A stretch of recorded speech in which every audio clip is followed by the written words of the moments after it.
ኢትዮጵያ የሚለው ስም ይቀየርልን። ኢትዮጵያ የሚባለው ስም ሊቀየር ይገባል ብለው አጀንዳ ካመጡ ደግሞ እኛ ኢትዮጵያ የምትባል ሀገር ስረ መሰረታችን ነሽ፣ ደም ስራችን ነሽ። ለዚህ ልክ ሐሳባቸውን ከሰጡ እኛም በዚያው ልክ ደግሞ መሞከት አግባብነት አለው ያስባለሁ። ምን እንደሆነ አላቅም። ጎዳና ላይ ወጥቶ ምግብ የሚያስለምን ምንም ምክንያት የለም። ከንቲባ አዳነች አቤቤ በአዲስ አበባ በየጎዳናው ላይ ለሚለምኑ ሰዎች እባካችሁ ኑና እጃችሁን ታጥባችሁ ተመገቡ የሚሉ መልእክት አስተላልፈዋል። ታዲያ የኑሮ ውድነት አንገብግቦት ወይ ለመለመን ወይም ደግሞ ስጡኝ ለማለት እጁን አጣጥፎ እቤቱ ለተቀመጠው ሰው ምን ይሉ ይሆን? ዶክተሩ ይህን ሐሳብ አጋርተዋል። በኑሮ ውድነት ለተንገበገብ ማህበረሰቦች ድምጻችንን በአንድ በማሰማት አንገዛም ወይም አንሸምትም እንበል የሚል መልእክት አስተላልፈዋል። የምግቤን ገንዘብ ወስጄ ሰጥቻቸው ነው እንትን ያሉት። በእናታችሁ አትቀልዱብን። አዱዬ በእናትሽ እንዲያው በፈጠረሽ ተይኝ፣ በፈጠረሽ በቃ እየለመንሽ ነው። እንኳን ጎዳና ላይ ያሉት አይደለም እኛ የምንበላውን አተናል።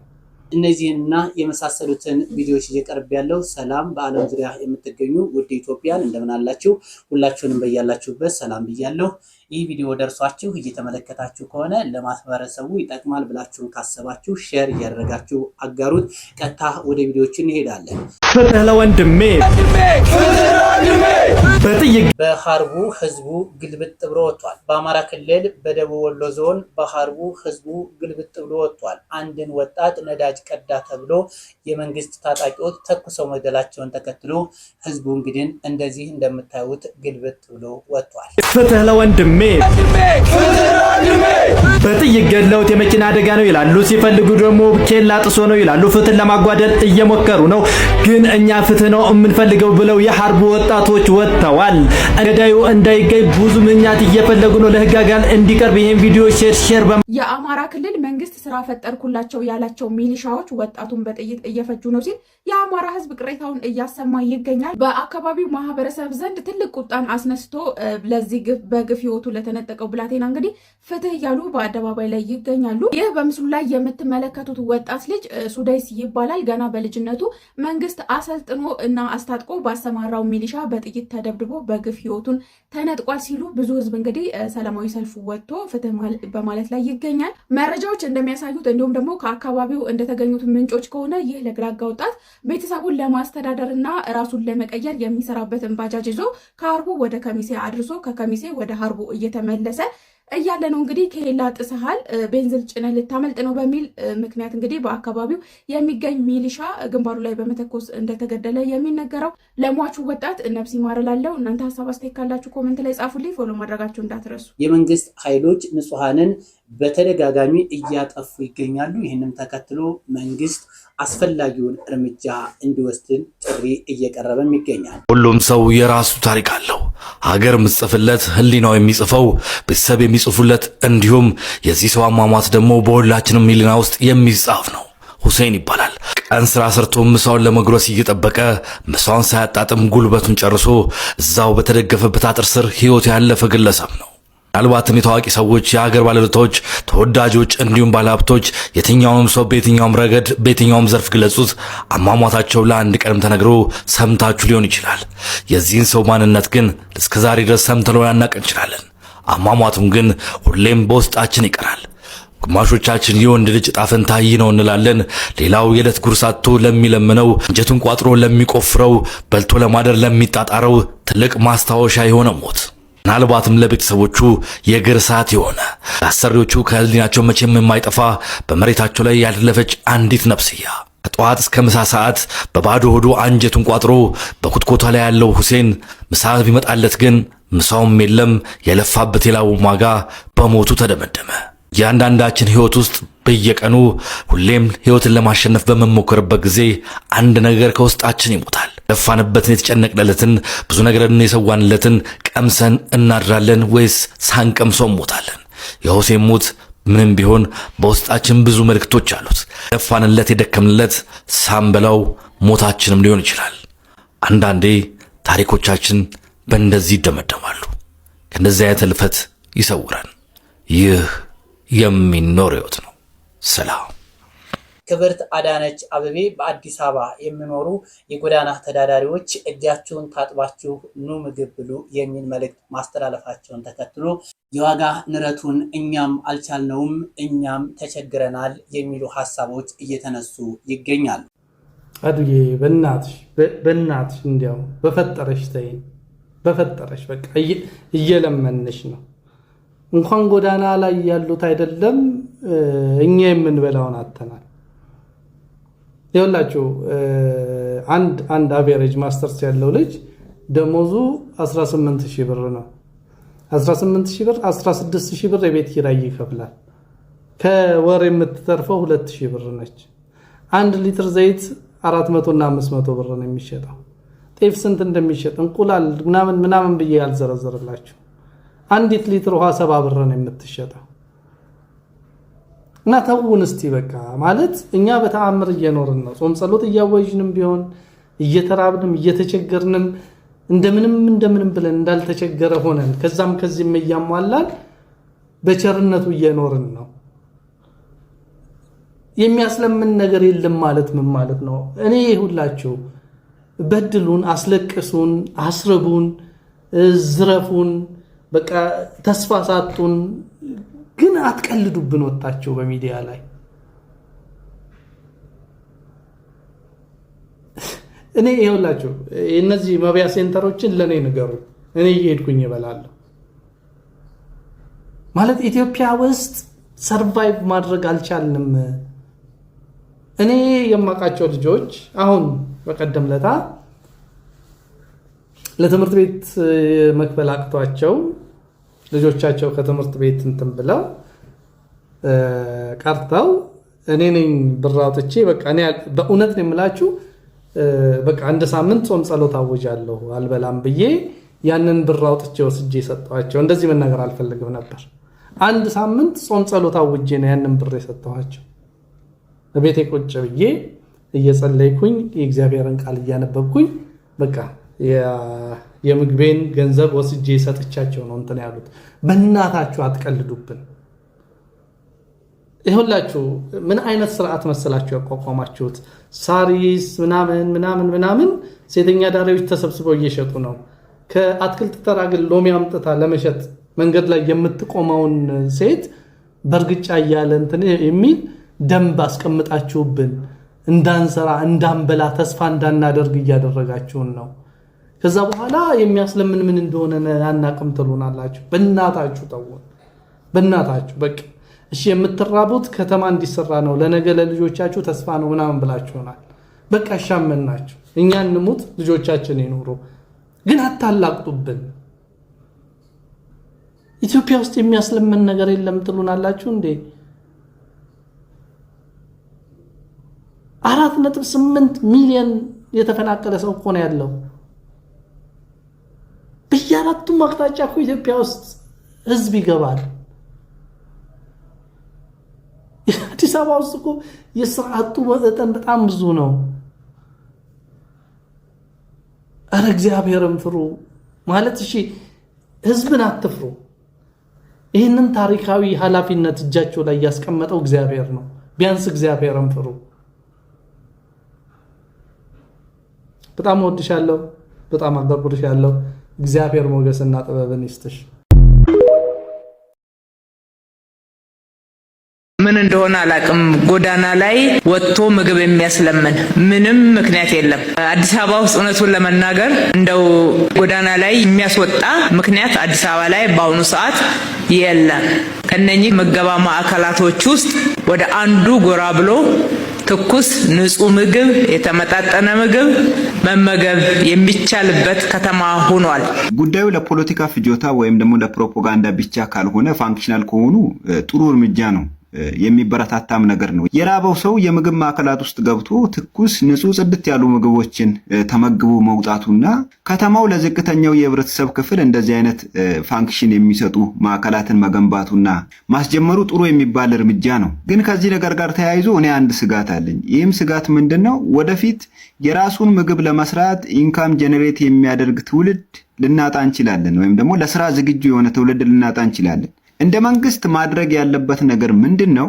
ሁሉም ሰው ገቢውን ሊያመነጭ የሚችልበትን የሥራ ስነ ምህዳር ፈጥሮ ልጆቿን መመገብ የምትችል እናት መፍጠር፣ ልጆቹን መመገብና አስፈላጊ ነገሮችን ማሟላት የሚችል አባት መፍጠር ላይ ቢሰራ የዕለት ጉርሱን መሸፈን ከሚያቅተው የማህበረሰብ ክፍል አንጻር ሆኖ ደግሞ ሲታይ ጥሩ ይመስላል። ማዕከላቱ ግን አሉ የሉም፣ ፋንክሽናል ናቸው አይደሉም የሚለውን ነገር ለነዋሪዎቹ ተወዋለው።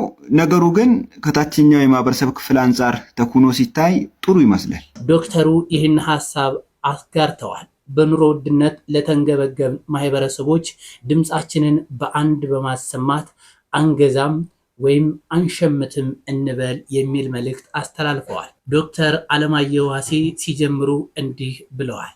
ብቻዬን ላስጠብቀው የማልችለው መብቴ። በጥቅሉ በመንግስታችን መሰረታዊ ድክመቶች የማዝነውን ያክል በማህበረሰባችን አንዳንድ ጠባዮች መከፋቴን መደበቅ አልፈልግም ይላሉ ዶክተር አለማየሁ ዋሴ። ዶክተር አለማየሁ ዋሴ አንድ ልምዳቸውን ለእኛ ማህበረሰብም አካፍለዋል።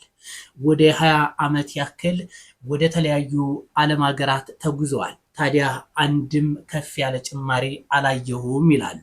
ህዝቡ የራሱን መብት በራሱ ስለሚያስጠብቅ። እስኪ እሳቸው የጣፉትን ሙሉውን ላንብቡላችሁ። ወደ ምዕራቡ ዓለም መሄድ ከጀመርኩበት ባለፉት 20 ምናምን ዓመታት በጣም ከሚደንቀኝ ነገሮች ውስጥ መሰረታዊ የፍጆታ ምርቶች እዚህ ግባ የማይባል ጭማሪ የሚያሳዩ መሆኑ ነው። ተማሪ ሆኜ የሸመትኩት ዳቦ፣ ፍራፍሬ፣ እንቁላል፣ ዶሮ፣ ወተት፣ እርጎ፣ ቢራ፣ የንጽህና ግብዓቶች፣ የአውቶቡስና የባቡር ትኬት ዋጋ የሚያሳዩት ጭማሪ በሳንቲም የሚቆጠር ነው። ምክንያቱን ለማወቅ መጓጓት ያልቀረምና በተረዳሁት መጠን ለመግለጽ ያክል መንግስታቸው የተረጋጋ ማይክሮ ኢኮኖሚ መፍጠር መቻላቸው እና እውነተኛ ነፃ የገበያ ውድድር መስፈኑ እንደ ምክንያት የሚጠቀስ ቢሆንም ዋናው ግን የሸማቾች ዜጎች ንቁ ተሳትፎ ነው ይሉናል። ማንኛውንም የዋጋ ጭማሪ ግልጽና የተረዳ ምክንያት ከሌለ በስተቀር ከሸማቾች የተደራጀና ግልጽ ተቃውሞ ይገጥመዋል፣ ከማህበረሰቡ ማለት ነው። ሸማቾች ዜጎች መክፈል መቻላቸው ሳይሆን መብታቸውን ለማስከበር ቅድሚያ ይሰጣሉ። መክፈል መቻላቸውን ብቻ ሳይሆን መብታቸውን ማህበረሰቡ በራሱ ያስከብራል፣ ለዋጋ ትኩረት ያደርጋሉ። በሌላ አነጋገር ፕራይስ ሴንሲቲቪቲ ናቸው። በሌላ ሀገር ያሉት አላግባብ ዋጋ ተጨምሯል ብለው ካሰቡ በትብብር የመግዛት ታቅቦ ያደርጋሉ ወይም ቦይኮት ያደርጋሉ። ሀብታም ድሃ ሳይባል ሁሉም ይተባበራል። ነጋዴዎች፣ አምራቾችም ይህንን ጠንቅቀው ስለሚያውቁና የሚያስከትለውን የኪሳራ በትር ስለሚረዱ አይሞክሩትም። ከሞከሩትም የተለመደው ጠንካራ ታቅቦ ይገጥማቸውና ምርታቸውን አውጥተው መድፋት ግዴታቸው ይሆናል። ለዚያውም መድፊያ ስፍራ ከተገኘ ነው። ወደ እኛ ሀገር ስንመጣ ነጋዴዎችና አምራቾች ያለአግባብ በቂ ምክንያት ዋጋ ሲጨምሩ ይህንን መቆጣጠር የሚያስችል ጠንካራ መንግስታዊ መዋቅርና ትጋት አለመኖሩ እንደተጠበቀ ሆኖ ህብረተሰቡም አመቺ ድባብ ሲፈጠር ይስተዋል። አንዳንዱ እርሱ መግዛት መቻሉን የክብር መገለጫ የሀብት ማሳያ አድርጎ ወይም ደረጃው ከፍ ያለለት ስለሚመስለው ሌሎች ሲከራከሩ እሱ ዘና ብሎ ይሸምታል። አንተ ከፊት ሆነ ስትከራከር ከኋላ ሆኖ ወንድም መግዛት ካልቻልክ እኛን አስቀድመን ይላል። ሌላው ደግሞ ተወደደና ሊጠፋ ይችላል ብሎ ሽሚያ ውስጥ ይገባል። ረጅም ሰልፍ ይፈጠራል። ሰርቶ ያገኘ ሰው ለዋጋ ትኩረት ይሰጣል። ያለ ጥረትና መጠን ልዩነት የዋጋ ጭማሪን የሚቀበል ጅል ወይም በልፋቱ የማይኖር ሰው ነው። ለዋጋ ትኩረት መስጠትን የስልጣኔ ምክንያት ነው። የገጠር ሰዎች አልፎ አልፎ ከተማ ለተግባራቸው ብቅ ሲሉ ምግብ ቤት ወይም ካፌ ገብተው ከመጠቀማቸው በፊት ዋጋ ይጠይቃሉ። የተጋነነ ከመሰላቸው ውድ መሆኑን ገልጸው ይከራከራሉ። ገንዘቡ ለፍተው ነውና የሚያገኙት። አንዳንዶቻችን እንስቅባቸዋለን። እውነታው ግን እነሱ ስጡን፣ እኛ ግብዞች መሆናችን ነው። ዋጋን የሚያስከብሩ ሰዎችን ዶክተር አለማየሁ ዋሴ ጅሎች ብሎ ይሰድባቸዋል። ጅሎች ብሎ ይገልጻቸዋል። አሁን የፋሲካ ዶሮ ከተወደደ በግ ፍሪዳ ጣራ ከነካ ሳንገዛ ብናልፈው ምን እንሆናለን? ሆቴል ገብተን የምግብ ሚኖ አይተን ውድ ነው ብለን አንወጣም። ካፌ ገብተን የማኪያቶ የትየለሌ ብር መሆኑን ስናውቅ ውድ ነው ብለን ጥለን አንወጣም። በጥቅሉ በጥቅሉ እናማራለን እንጂ በጋራ ታቅቦ የማድረግ ልምምድ የለንም። ይህ ስነ ልቦና ድክመታችን ጨካኝ ነጋዴዎች፣ ደላሎች ጠንቅቀው አውቀውታል። እናም ድንገት የእጥረት ውዥንብር ፈጥረው ዋጋውን ሰማይ ያደርሱታል። እንደ ማህበረሰብ የጋራ ድምፅ፣ የጋራ ውሳኔ የማሳለፍ ታቅቦ የማድረግ ልምድ የለንምና የዋጋ ንረት አለንጋ ይገርፈናል። በየትኛውም ዓለም ጨካኝ ነጋዴዎች የሚፈሩት መንግስትን ወይም ህግን ወይም እስራትን ወይም የህዝብን እርግማንን አይደለም። ነጋዴዎች የሚፈሩት ዋናው ጉዳይ ኪሳራ ነው። ስለሆነም የንግድ ስርዓቱን የሚያስተካክለው የመንግስት ህግና ህጉን የማስከበር ዲሲፕሊን ማጎልበት አንዱ ዘርፍ ሆኖ ዋናው አቅም ግን የህብረተሰቡ የተደራጀ መርህን የተከተለ ግብረ መልስ ነው። አንገዛም ማለት በነገራችን ላይ ይህን አይነት ማህበረሰባዊ ግብረ መልስ የመስጠት ልምድ ካላዳበርን ለአምባገነን መሪዎች መደላድል፣ ለጉልበተኛ ባለስልጣናት ለመሬት፣ ለኮንትሮባንዲስቶች ጥቅጥቅ ጫካ፣ ለደላላ ሲሳይ፣ ለጨካኝ ነጋዴዎች የሰባ ፍሪዳ ሆነን እንቀጥላለን። በየግላችን ልናስከብረው የማንችለውን መብታችንን በጋራ ማስከበር እንልመድ። ትንንሽ የሚመስሉ መብት ለማስከበር ህግ ለማስጠበቅ በጋራ የመቆም ልምምድ ካዳበርን ከፍ ያለውን ውስብስብ የፖለቲካ መብትን ማስከበር ቀላል ይሆናል። በጥቅሉ በመንግስታችን መሰረታዊ ድክመቶች የማዝነውን ያክል በማህበረሰባችን አንዳንድ ጠባዮች መከፋቴን መደበቅ አልፈልግም። ይህ እንግዲህ እጅግ የሰላ ለማህበረሰቡ የተሰጠ እጅግ ጠቃሚ የሆነ ምክር ነው። መብታችንን በህብረት ብናስከብር በነጋዴዎች ለዚህ ለከፋ እንግልት፣ ለከፋ የኑሮ ምስቅልቅል፣ ለከፋ የዋጋ ግሽፈት አንዳረግም። ኢትዮጵያ የሚለው ስም ይቀየርልን ብለው የመጡም አሉ። እነዚህ ዜጎች ታዲያ ኢትዮጵያውያን ናቸው ወይስ ከኢትዮጵያ ውጭ የመጡ ዜጎች? ለሀገራዊ ምክክር ኮሚሽኑ አንዱ አጀንዳ ኢትዮጵያ የሚለው ስም ይቀየርልን የሚል ነው። ኢትዮጵያ ደግሞ ከጥንት ከኦሪት ጀምራ እዚህ ድረስ አካብታ የቆየችው ታሪክ ያላት ሀገር ናት። ታዲያ እኛስ ለእነዚህ ሰዎች ግብረ መልስ መስጠት የለብንም ወይ ይላል ጠበቃው። ጠበቃው ከአንደበቱ የተናገረውን እንከታተል። ሰብአዊ መብት ድንጋጌዎች ላይ እንደተቀመጠው በነፃነት ነፃ በሆነ መልኩ ሀሳብን መስጠት ፍሪደም ኦፍ ቶት ኤንድ ፍሪደም ኦፍ ኤክስፕሬሽን የምንለውን ነገር ተጠቅመን በዚህ ልክ ሀሳባቸውን ከሰጡ እኛም በዚያው ልክ ደግሞ መሞገት አግባብነት አለው ብዬ አስባለሁ። ኢትዮጵያ የሚለው ስም ከጥንት ጀምሮ ከኦሪት ዘመን ጀምሮ የመጣ ሲወርድ ሲዋረድ የመጣ በብዙ መልኩ ታሪክና ዳራ ያለው ነው ማለት ነው። ስለዚህ እስቲ እናንተ በእውነት ይህ ኢትዮጵያ የሚለው ስም ሊቀየር ይገባል ብላችሁ ታስባላችሁ? ከኢትዮጵያ ስም የተሻለ ስምስ አላችሁ? ይህንን ሐሳብ እንሞጋገትበት፣ እስቲ እንወያይበት። ኢትዮጵያ የሚለው ስም ሊሰረዝ ይገባል፣ ሊፋቅ ይገባል የምትሉ ሰዎች ሊፋቅ ይገባል ስለምትሉበት በቂ ምክንያት ብታሳዩ፣ እኔም ደግሞ በቀጣይ ኢትዮጵያ የሚለው ስም ሊጸና የሚገባ መሆኑን በአመክንዮ የምንወያይበት ይሆናል ማለት ነው። ለብዙዎች ኢትዮጵያን ለሚወዱ እንዲሁም ደግሞ ኢትዮጵያ የሚለው ስም ሊፋቅ ይገባል ለሚሉ ሰዎች ደርሶ ሐሳብ አስተያየታቸውን እንዲያንሸራሽሩ ኮፒ ሊንክ፣ ሼር፣ ሪፖስት ማድረግና አትርሱ። አመሰግናለሁ።